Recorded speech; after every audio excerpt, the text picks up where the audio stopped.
Deuxième sujet, la Côte d'Ivoire, une ONG, une organisation de la société civile alternative citoyenne ivoirienne, a estimé jeudi à Abidjan que les conditions n'étaient pas réunies pour des élections apaisées en Côte d'Ivoire à 3 mois de la présidentielle d'octobre, mettant en garde contre une crise.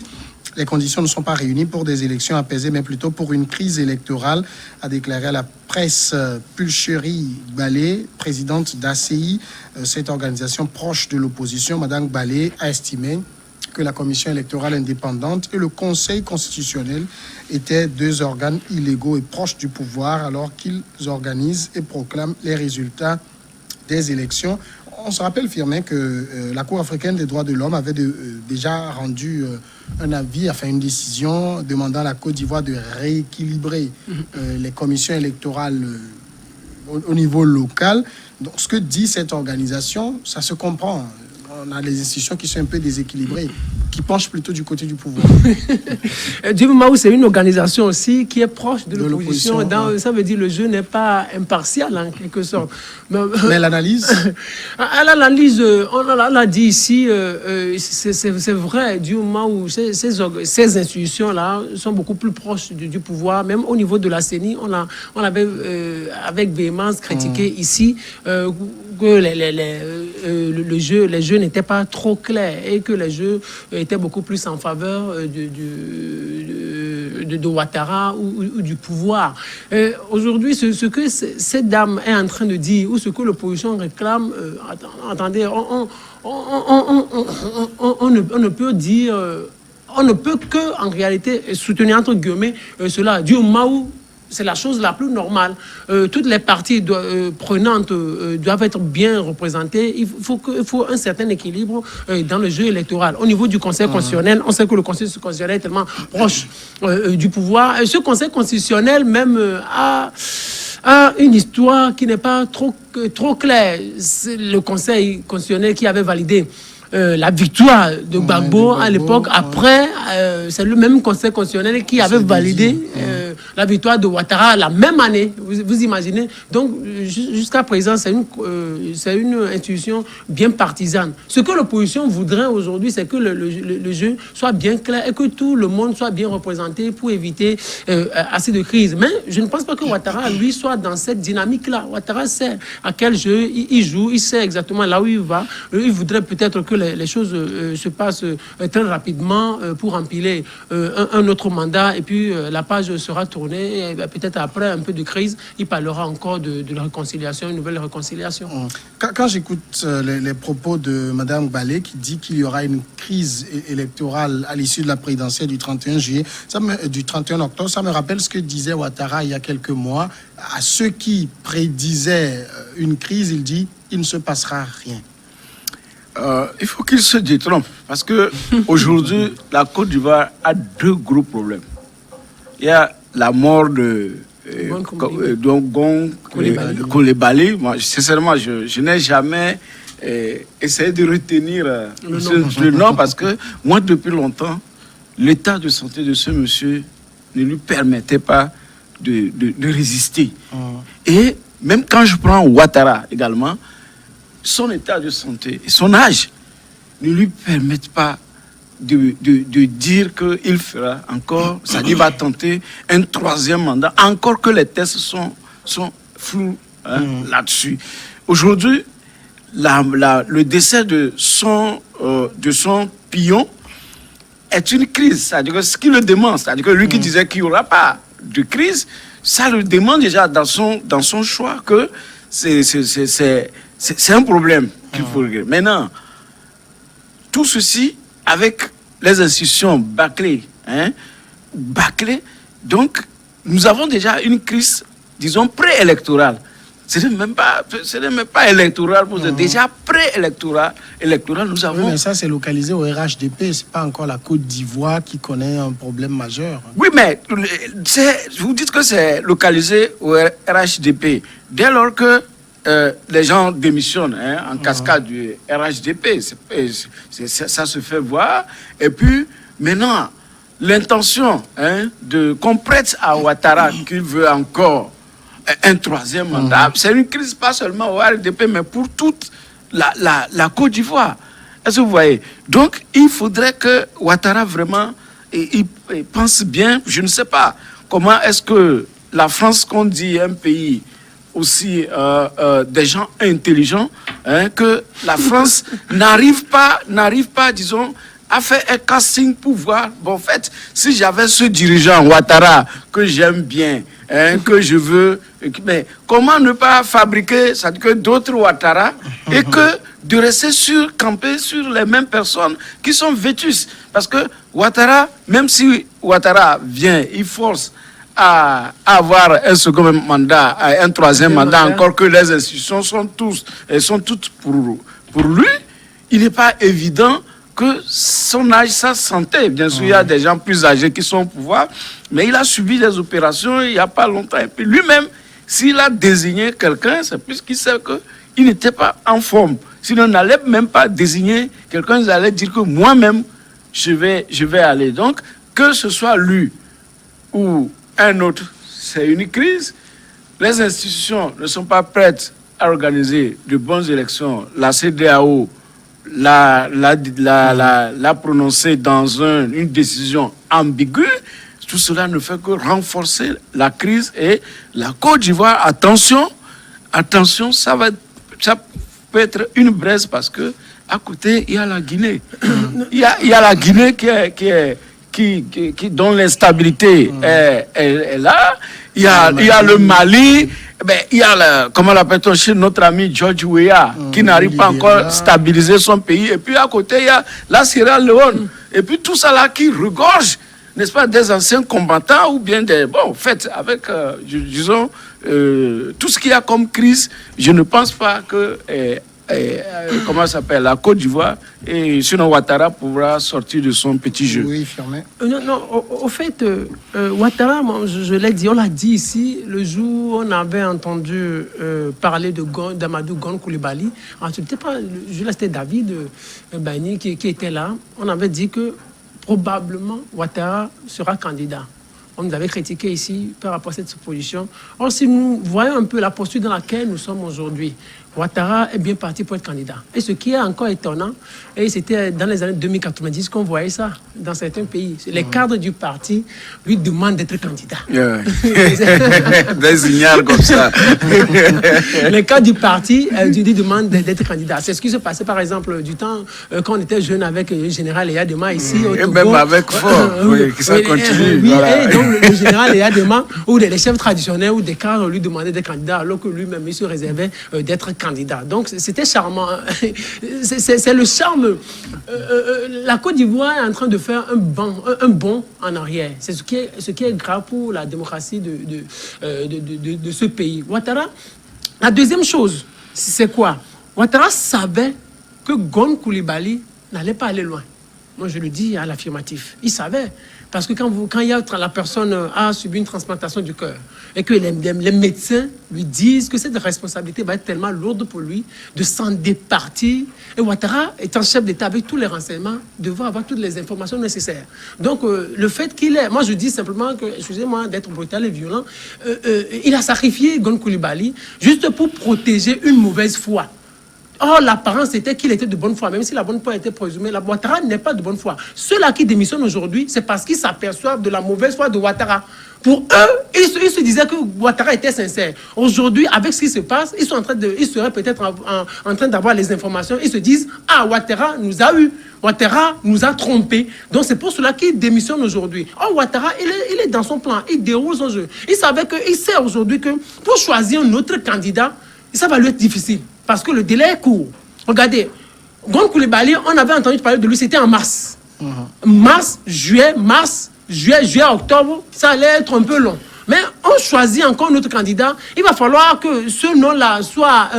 que chacun s'habitue à ce nom. Il faudrait aussi que cette personne-là, cette nouvelle personne, peut-être qu'on aurait à choisir, soit quelqu'un de confiance pour Ouattara. Qu'est-ce qu'il faut aujourd'hui choisir? Il faut que la personne aussi soit présidentiable. Qu'est-ce qu'il faut aujourd'hui choisir? Et aujourd'hui, Ouattara, c'est le choix qu'il va faire aujourd'hui serait Alassane Dramane Ouattara. C'est lui-même qui va encore se positionner. Mais c'est un peu grave parce qu'il a eu à jouer tout le monde. Moi, j'aurais préféré, peut-être il voulait calmer une certaine crise, qu'il a dit je ne me positionne pas, je vais transférer le pouvoir aux plus jeunes. Il voulait peut-être calmer une certaine situation. Aujourd'hui, même s'il revient sur ses propos, je pense que ça va être un peu difficile, une pilule amère pour les Ivoiriens. La deuxième chose que je voudrais faire observer, Samuel, vous savez, je ne sais pas pourquoi les théoriciens du droit constitutionnel ne dénoncent pas ça en Côte d'Ivoire. Il y a quelque chose de flou en Côte d'Ivoire. La Côte d'Ivoire est dans quel régime? On a un régime où il y a vice-président, vice-premier ministre, non, vice-président et un premier ministre. C'est flou sur le plan institutionnel. Soit, il y a assez de régimes. Dans des régimes, par exemple, semi-présidentiels, il y a un président et un premier ministre. Et les pouvoirs, les prérogatives sont partagés entre le président de la République et le premier ministre. Dans les régimes présidentiels, comme aux États-Unis, comme au Bénin, donc il y a un vice-président, mais il n'y a pas de premier ministre. Vous imaginez, là, c'est tellement clair. Dans les régimes parlementaires, il y a un premier ministre qui est assez fort, qui est en quelque sorte le chef de l'exécutif, mais un président de la République qui est moins fort. Il n'a qu'un rôle symbolique, honorifique. Maintenant, regardez avec ce que nous avons en Côte d'Ivoire. Nous avons un président de la République et un vice-président. Ce qui devrait signifier que nous sommes dans un régime présidentiel. Et ajouté à cela, nous avons encore un premier ministre qui devrait en quelque sorte être encore ajouté à un régime présidentiel et un régime semi-présidentiel. C'est un flou institutionnel que Ouattara a instauré en Côte d'Ivoire. Et je me demande pourquoi les théoriciens du droit constitutionnel, les juristes n'arrivent pas à dénoncer ce flou institutionnel instauré par Alassane Ouattara. Ouattara est en train de le flouer, il les joue, et puis personne ne dit absolument rien. Et si ça continue comme ça, il y aura d'abord une crise institutionnelle et une crise sécuritaire que beaucoup sont en train de prédire aujourd'hui pour la Côte d'Ivoire. De toute façon, à l'heure où nous sommes en train de parler, la Côte d'Ivoire n'a plus de vice-président, n'a plus de premier ministre. On a que le président là. Alors, est-ce que le fait qu'aujourd'hui, puisque nous parlons de la lettre que donne cette ONG sur une crise électorale à venir, le fait que peut-être Ouattara se repositionne va être, j'allais dire, un élément qui pourrait dire qu'il y aurait crise. Oui, je dis que la crise est déjà là. Parce que, en fait, il donne raison à Guillaume Soro, qui avait senti vite que c'est un homme de mauvaise foi, il faut le quitter. D'accord? Maintenant, vous voyez Bakayoko, le ministre Ahmed, aujourd'hui, on est en train de chercher les poux dans sa tête. Pour pouvoir lui coller une affaire de trafic de drogue ou quoi. Est-ce que vous voyez? Donc, déjà, dans son camp, c'est des problèmes qu'il va falloir vraiment régler. Et les gens collectent déjà des signatures. Lui n'a pas encore commencé en son nom. Mais ce serait bien que Ouattara, par rapport à tout ce qu'il a fait pour la Côte d'Ivoire, parce que j'ai connu la Côte d'Ivoire au temps d'Oufoué, j'ai vu la Côte d'Ivoire au temps de Gbagbo, après je suis retourné en Côte d'Ivoire et voir Ouattara, ce qu'il a fait comme travail, c'est énorme. C'est énorme, il ne faut pas qu'il remette ça en cause, parce qu'aujourd'hui, lorsque la Côte d'Ivoire va commencer une guerre civile, les armes vont se déverser. Avec la Covid-19, aucun pays, le Togo même ne peut pas aller le secourir comme à l'époque. Donc il va falloir, c'est dès maintenant, et il faut que, je viens de parler de la France, que cette France-là réalise qu'on ne peut pas continuer éternellement à faire avec des gens. Ouattara a déjà affiché son truc la dernière fois avec la monnaie éco, qui a fait le tour du monde, et je ne vois pas quel impact et quelle perception les Occidentaux font de ce rejet que les populations ont de ces hommes qu'ils maintiennent à la tête des pays. Donc, vous êtes venus pendant 10 ans. Si c'était bien dit, on l'avait condamné à Gbagbo. Même si le deuxième mandat de Gbagbo n'a pas été élection, mais on a dit qu'il a déjà fait 10 ans. Et 10 ans, ça suffit. Maintenant, lui, il finit les 10 ans, il cherche des alchimies pour pouvoir passer et outre. Et voir si la Côte d'Ivoire se rentre en guerre aujourd'hui, Covid-19 est là, il y a la crise partout, personne ne pourra voler à ses cheveux. Donc, à lui de voir pour déjà désigner un candidat, même laisser-le. Pourquoi Soro Guillaume ne peut pas rentrer au pays? Pour que les gens puissent compétir et que il y a des accords politiques qu'il peut faire pour aller aux élections. Et après les élections, que les gens marchent sur les accords. Et puis, nos pays vont continuer vont amorcer leur développement. On vote en Côte d'Ivoire le 31 octobre. On est en juillet, donc à 3 mois de l'élection. Et cette organisation de la société civile, pour éviter la crise électorale, préconise par exemple qu'il y ait une reprogrammation de la révision de la liste électorale. C'est pas un peu tard pour ça? Oui, non, c'est un peu tard. En fait, ce n'est pas une question de reprogrammation avec des mots forts, de la liste électorale. Tout ça, là, on n'en a pas besoin en Côte d'Ivoire. Mais c'est des choses aussi qui cristallisent le débat. Oui, c'est la question du fichier électoral dans nos pays, vous savez ça? Oui, bien évidemment. Actuellement, le fichier électoral, c'est en faveur de Ouattara. C'est comme ça que ça s'est passé au Togo. Il y avait des opposants qui n'étaient pas allés se faire enregistrer. Donc, c'est la même chose. Donc, le fichier électoral, c'est en faveur de Ouattara. Si on va aux élections, Ouattara va gagner. Mais le problème, c'est quoi? Le problème, je pense qu'il faille faire abstraction de tous ces discours intellectuels et de chercher à s'asseoir autour d'une table pour redéfinir l'avenir de la Côte d'Ivoire. Parce que si on va aux élections aujourd'hui, même si Ouattara positionne un mouton, il va gagner. Si Ouattara dit, moi je n'y vais pas, mais je soutiens quelqu'un, Ouattara va gagner. Parce que toutes les... C'est pas l'avis de Big Togo. Hein. Big Togo a dit sur RFI que la seule personne qui peut battre Bédié, c'est Ouattara. C'est un incongru. Parce que, regardez, toutes les... Vous vous rappelez le score de Ouattara en 2015? Un score à la soviétique. Vous vous rappelez? Plus de 70%, c'était 80%, non?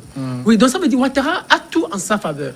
Donc, si on laisse Ouattara aller aux élections comme cela, il va gagner, mais il y aura, c'est que beaucoup ne vont pas l'accepter. Alors, ce qui sera beaucoup plus intéressant, c'est que les gens de troisième âge, les présidentielles de troisième âge, réfléchissent autrement et appellent peut-être à un dialogue.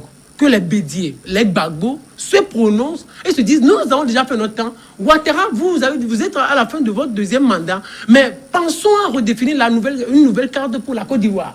Parce que si on dit, on va aux élections, on va revoir la liste électorale, on va revoir la composition du Conseil constitutionnel, on va revoir la composition de la CENI, oui, tout ça, on va le faire, Ouattara va gagner. Et il n'y aura rien. Donc, les âmes vont encore crépiter. Mais pour éviter ces genres de situations, il faut que les vieux...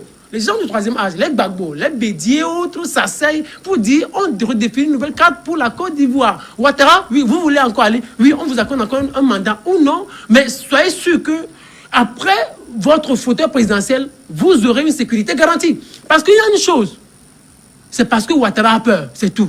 Il a fait souffrir des gens, il a fait quitter Guillaume Soro, et il a fait emprisonner Gbagbo et Blé Boudé pendant des années. Ça, il y a des gens qui ne vont pas lui pardonner cela. Donc il se dit, si je laisse le pouvoir aujourd'hui, si je lâche le pouvoir aujourd'hui, qu'est-ce qui va m'arriver? Soit je vais vivre ce qu'est en train de vivre actuellement José Eduardo Santos de l'Angola, soit je vais vivre exactement ce qu'a vécu le Burundais Nkurunziza, soit la situation va m'être tellement difficile avec ce qui se passe avec Tshisekedi en RDC, soit on va m'envoyer aussi à la CPI, parce que ceux-là qui ont financé la rébellion au début des années 2000, c'est les Ouattara. Donc il y a tout ça là qui constitue, qui crée de l'insomnia à Ouattara. Mais l'important, la meilleure des choses aujourd'hui, c'est de se départir de ce discours intellectuel, organisationnel, institutionnel, pour dire on s'assoit et on redéfinit une nouvelle carte pour la Côte d'Ivoire, avec les Bédié, avec les Gbagbo et avec Ouattara même. Il ne faut pas composer sans Ouattara, parce que vous aurez à composer sans Ouattara, Ouattara ne quittera pas le pouvoir. Mais les questions institutionnelles sont aussi très importantes, notamment la composition de la CEI, qu'on juge très déséquilibrée en faveur du pouvoir, parce que vous avez même au sein de la CEI le président qui nomme, le ministre de l'Intérieur qui nomme des gens. Donc, il y a la question du Conseil constitutionnel. Il faudra, de toute façon, régler aussi ces questions. Oui, donc ce que la dame demande, ce n'est pas parce que elle est proche de un courant proche de l'opposition. C'est des trucs rationnels. C'est que ce qu'on aurait dû faire depuis et qu'on n'a pas fait. Il vient de parler de fichier électoral qui serait en faveur de Ouattara, comme ça a été le cas peut-être au Togo. Mais je dis que les fichiers électoraux sont trompeurs. D'accord? on peut dire qu'on a enrôlé les gens, mais lorsqu'il faut aller voter et faire la transparence des urnes, des élections, c'est ça qui est la difficulté dans nos démocraties. Hein? Donc, ce que la dame évoque ici, il faut obligatoirement régler ces problèmes. Il a dit, les doyens, les sages, qui sont Ouattara, Bédié, Gbagbo, hein, doivent s'asseoir, hein, pour parler de la Côte d'Ivoire sans nous. Hein, sans nous. C'est-à-dire que quand on dit qu'ils sont des momies, ils crient, ils disent que non, bon, je ne sais pas quel mot il faut trouver pour eux, mais ils n'ont plus rien à donner à ce pays. Ils n'ont qu'à laisser. Ouattara bien pensé. Je laisse le pouvoir à une jeune génération. Il faut laisser le pouvoir à une jeune génération et suivre la génération. Vous constituez des anciens, vous êtes des anciens présidents, que la Côte d'Ivoire ait 3 anciens présidents, hein, qui viennent en conseil, n'est-ce pas, à la jeunesse, pour que cette Côte d'Ivoire-là soit vraiment un pays émergent. Aujourd'hui, quand on publie les chiffres même des 10 pays et les 10 riches du continent, on n'a pas un pays francophone dedans. Mais on a des milliardaires qui valent rien. Est-ce que vous voyez? Donc, il faudrait que nos dirigeants comprennent que nous avons de la valeur à montrer, mais seulement c'est le système de gouvernance et la passation du pouvoir qu'on n'arrive pas à faire, qui fait que nos pays, hein, sont retardés, les populations sont pauvres et miséreuses. Donc, voilà, le problème institutionnel existe. Il faut faire des choses. Et il me dira que politiquement, ce n'est pas possible. Mais si c'est un peu possible en Occident, où les gens ont pu mettre au moins un minimum de règles, hein, pour pouvoir jauger les structures de l'État, pourquoi pas dans nos pays où l'ancienneté de la démocratie, ce que les gens appellent démocratie, on l'a connu dans nos aïeux, hein, l'ont connu, hein, avant l'arrivée des Blancs. Et aujourd'hui, tout est tordu, on ne comprend rien. La Côte d'Ivoire risque de plonger, hein, d'aller déjà en guerre ou bien en conflit avant même les élections, si ils ne font pas vraiment attention. Alors, tous les regards sont focalisés sur Alassane Ouattara. Mais il n'est pas le seul acteur. Il y a tout ce que vous avez cité aussi, ne donne pas des gages de gens qui veulent véritablement que les choses se fassent de façon pacifique. Non, vous imaginez, on vous a un fois emprisonné. Je ne suis jamais allé. Est-ce que vous avez eu à signer un accord avec quelqu'un et puis du jour au lendemain, la personne ne respecte pas les clauses? Remettre en cause. Là, donc il y a Bédié qui a subi cela. Il y a Gbagbo et Blegoudé qui ont subi de 16 ans. Mais c'est quand même bizarre, c'est qu'en politique, il faut être naïf pour croire aux accords. Tout le monde sait que ce n'est jamais respecté. Je ne sais pas pourquoi les gens continuent d'y croire. Oui, mais on peut y croire parce qu'on ne peut s'en passer. Ça, c'est la plus... On sait que, bon, ce n'est pas un gage de sécurité à 100%. Mais à 2, 3, 4%, ça peut être possible. Mais c'est quand les intérêts commencent par entrer en jeu que les accords ne sont plus respectés. Mais il faut toujours des accords. Au moins, pour un début, après, on ne respecte plus, c'est ça. Bon, Ouattara est le seul acteur, c'est celui que sont tournés plusieurs regards. Parce que Ouattara, c'est lui seul qui manipule le jeu. C'est lui qui a la clé de la Côte d'Ivoire. C'est lui le chef de l'État. S'il décide aujourd'hui Gbagbo, vous ne serez pas candidat, Gbagbo ne sera pas candidat. S'il décide Bédié, votre candidature va être rejetée, ça va être ainsi. C'est ça. Mais je voudrais juste l'appeler à plus de sagesse. 78 ans. 78 ans, c'est beaucoup. Vous savez, les Français ont bien réglé le problème. Les anciens chefs d'État, on les reverse dans le Conseil constitutionnel. Et puis c'est fini. Ils sont des sages de la République et ils réfléchissent plus trop en parti politique ou en partisan. Donc pour eux, c'est la République qui compte. Donc, quand le président va prêter serment, donc ils sont là et puis ils lui font lire des mots et puis c'est beaucoup plus plaisant. Et quand il y a un sujet important sur lequel il faut débattre, on leur fait appel et puis ils réfléchissent. Donc, je pense que la Côte d'Ivoire aussi peut faire de même et que les anciens chefs d'État, là, qu'on les reverse dans le Conseil constitutionnel et qu'ils réfléchissent sur l'avenir de la Côte d'Ivoire. Francis Gonapoukou a dit qu'il fait appel à la France. Vous savez, pour le moment, la France n'a pas encore un bon pion comme Ouattara. Ouattara, c'est un vieil ami de la France. Et Gbagbo a été sorti du jeu parce qu'il n'était pas ami de la France. C'est tout. Or, la France cherchait depuis un ami de la France. Un ami de la France. Donc, aujourd'hui, il y a ce problème de l'écho. C'est une monnaie-là qui est tellement importante pour la France.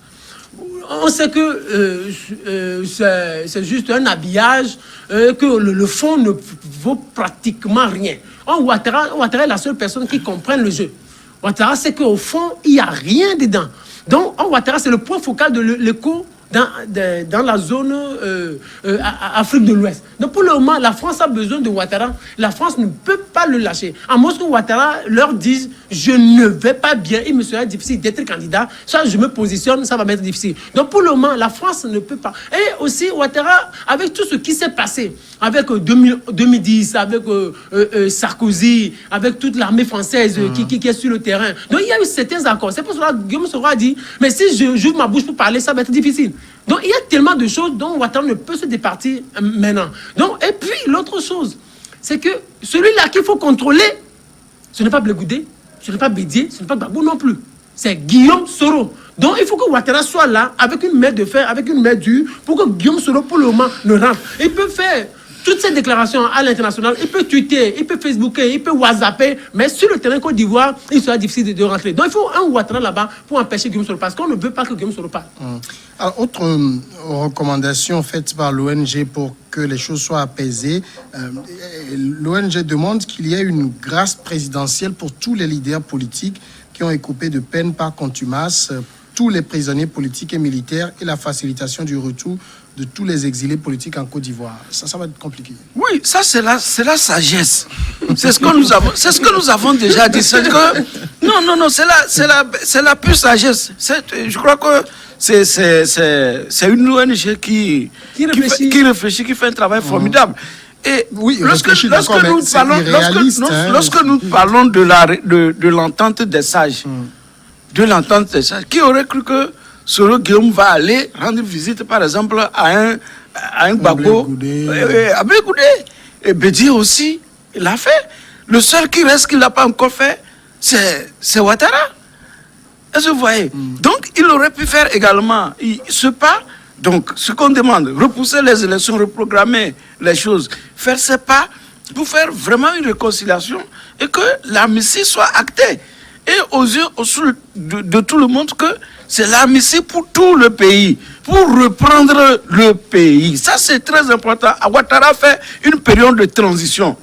Je peux dire, c'est une période de transition, mais il a mal fini. Sinon, il est en train de mal finir sa transition, qui risque de replonger la Côte d'Ivoire dans les actes de guerre. Je l'ai dit, tous ces pays-là qui l'entourent, même il y a le Mali et tout ça là-bas. Tous ces pays sont des dangers potentiels pour la Côte d'Ivoire. Les gens cherchent les terres d'accueil. Ils vont rentrer par le nord. Et donc, c'est lui qui va en partie. Il y a de l'autre côté la Sierra Leone et le Libéria. Donc, c'est lui-même qui, finalement, va devenir un réfugié un jour ailleurs. C'est ce qu'il ne veut pas, en fait. C'est ça qu'il ne veut pas. Oui, mais cela risque d'arriver avec l'allure que prend les choses. Et moi, j'en veux tellement à ces leaders de partis politiques. Il a dit dans les années 90 et autres, les gens chantaient, même les gens se sont couchés sur le goudron, la route pour que la voiture passe sur eux si ce n'est pas Yadema qui va aller aux élections. Et ça continue, même avec son fils. Des gens qui ont été à l'école, ils sont là, enfermés dans un truc. Quand vous causez avec eux, sans lui, rien ne marchera. Comme si ça marche.